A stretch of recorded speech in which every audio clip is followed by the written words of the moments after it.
Our entrepreneur this week is into the paint manufacturing business. Take a look.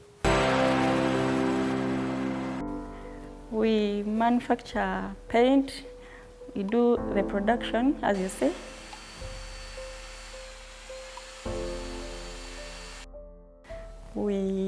Where we do immersion paint, there is weather guard, undercoat, texture paint, silk, matte. What inspired me to start? Most of people think manufacturing is for men. And I really wanted to do something right from childhood. I really wanted to do something that is, at least it is done by men. That was my dream. So my dream inspired me to do what? To start manufacturing. The initial challenges I met on the way, there was lack of capital. And again, I met a challenge of supply. I couldn't supply as enough as people want. Of how I overcame, I got some loan to do some stuff like buying machines and buying chemicals, so many things that production does. How do I ensure quality and consistency? I went to Nairobi for 6 months training about paint manufacturing. And the other thing, I do a lot of research because this type of business, it needs a lot of research. During that process in Nairobi, I was able to get contacts or connections with people who supply good quality materials for manufacturing paint. And for example, I have people who supply materials from China, Korea, and Dubai.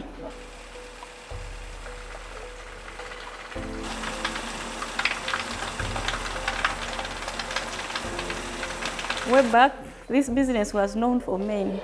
Over time, women have ventured into this space. For example, me. So at times I used to go to sites and hardwares, but people used to undermine me because I'm a woman. So I could go to sites, hardwares, people look at you because you're a woman, they just undermined you.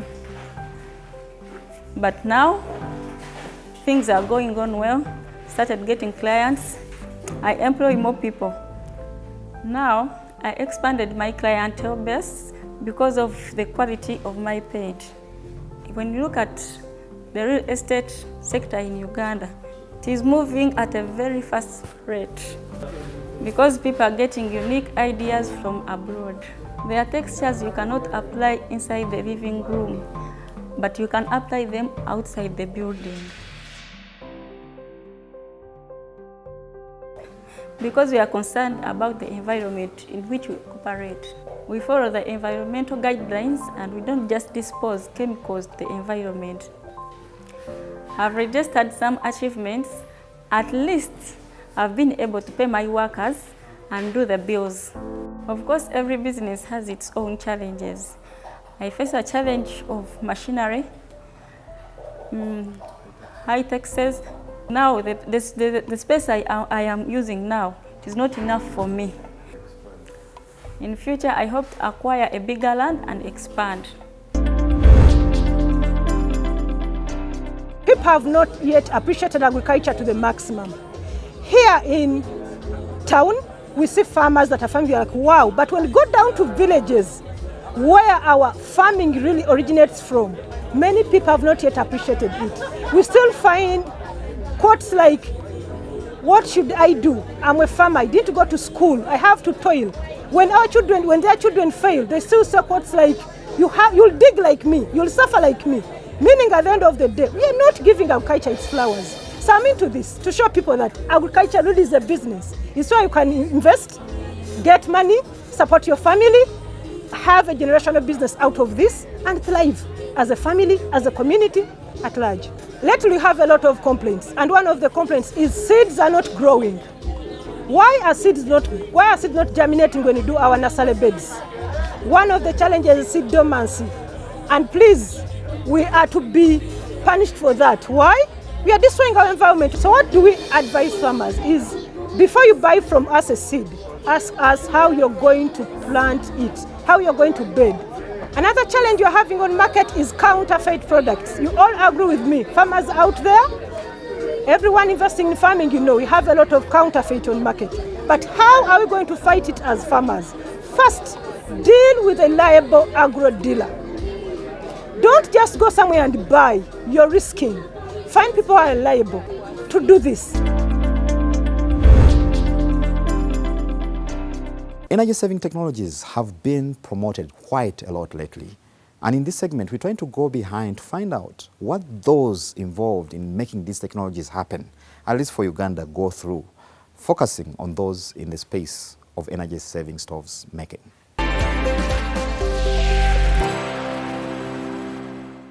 One of the biggest has been limited funding. We are very glad and proud that we have received support from the government of Uganda through the different avenues like the Makerere University Research and Innovation Fund, and then the STI, that is the Science, Technology and Innovation Secretariat. However, though, much as the funding has helped us move from a certain stage to another, an innovation needs to go through certain levels to actually be commercially viable, to properly compete with the technologies that have been on the market for years. So because of this funding, the lack of the funding in between, we are faced with the challenge that we have customers that are so much ordering for their cookers. They want us to go do inspect on their kitchens and then we deliver to them their cookers. But then we are also at a level where there is a few tweaks we need to make in order for this technology to actually be massively accessible. There are a few tweaks that we need to do. A product working alone is not good enough for it to be competitive on the market. We have a product, it works, it cooks very well, competitively fast, but that is not good enough for it to make it massively competitive. So we are looking for funding to be able to bridge us in between from where we have a viable product that customers want and then customers actually accessing it in the wherever it is that they can be able to access it in their nearest shops. And then the other one, which is not funding, is technology or technical. We got a challenge when this project came along in 2021. We had first put up a call looking for electrical engineers and people that we could work with to help us move the hard facets of this product by then, of this project, from just concepts that we have on paper, a few prototypes that we know are working, to a cooker that can actually cook food. The electronic circuit that we had at first, you could place in a piece of iron or a piece of a spoon or a piece of a fork and it would warm up. It would even heat up very fast. For us, that was a yay. But whenever you do shape it in a way that a saucepan should sit on top of it, and then all the transistors and the other components would give way at that time. So we had a very big challenge of how do we transition from now we have a working prototype to an actual product that can do sustained cooking for years. Because when someone buys an appliance like a cooker, they want to use it for years, not weeks or months, and they don't want to keep calling you back. So they want to use it for years, and then from there they can see if they can upgrade to something better or to something of the same steel. We are not now at a challenge where that we struggle to produce a cooker. That one we can do it, but now where we want to be is how many cookers can we produce in a week? Can we make 10? Can we make 100 in order to fulfill the demand? So there is a gap in between the actual engineering to the manufacturing that would help us to properly scale up to rapidly, have massive impact across the entire continent. We are starting out in life, we don't have much of the baggage, and our wallets are still very limited. So we made a very small miniaturized version of the Maxwell cooker. Now where this is better than the standard cooker is that this one only uses about half the power, half the wattage that a normal cooker would be able to draw. Why? Because it uses a different technology. It's an induction-based cooker. So because of that, it can be able to achieve more with less cooking. So we are now at a level where we are now developing this with our own in-house capacity. But people that are ordering for it, they became so many that we had to pull down all the marketing campaigns about the Maxwell Mini. So because of that, now we are trying to source for funding here and there. We are in talks with the government still through the STI and also with other partners and also with some international agencies to be able to see how they can be able to support the mass production of these Maxwell minis. We also have we also reached out recently by the SOLCO, Solar Cooking Committee, by UNEP and other international agencies, and here in Uganda they would be hosted under the Office of the Prime Minister, refugee side. So they also have much interest in a clean cooking solution that is within about this kind of configuration, one that can help refugees cut down on the number of trees that they chop. And also last year, was it? Some time back, there was something that was passed in the news that over 4 trillion shillings worth of trees are cut down just for refugees to cook food. And these trees now, they may not be there already. Now they're already cut down. So now when it comes to this year, does it mean that they will not cook food anymore?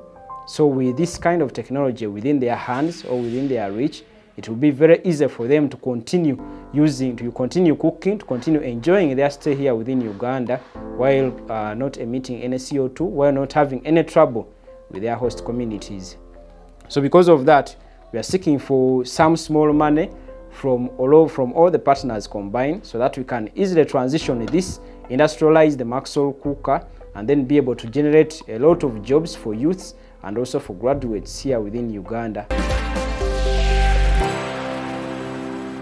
Well, that's all we had for you on this week's edition of Man and Market. Thank you for being part of the show. Now, from me and team, we'd like to wish you a very good evening. Now, for any comments, questions, or suggestions, don't hesitate to draw us a line on the address on your screen.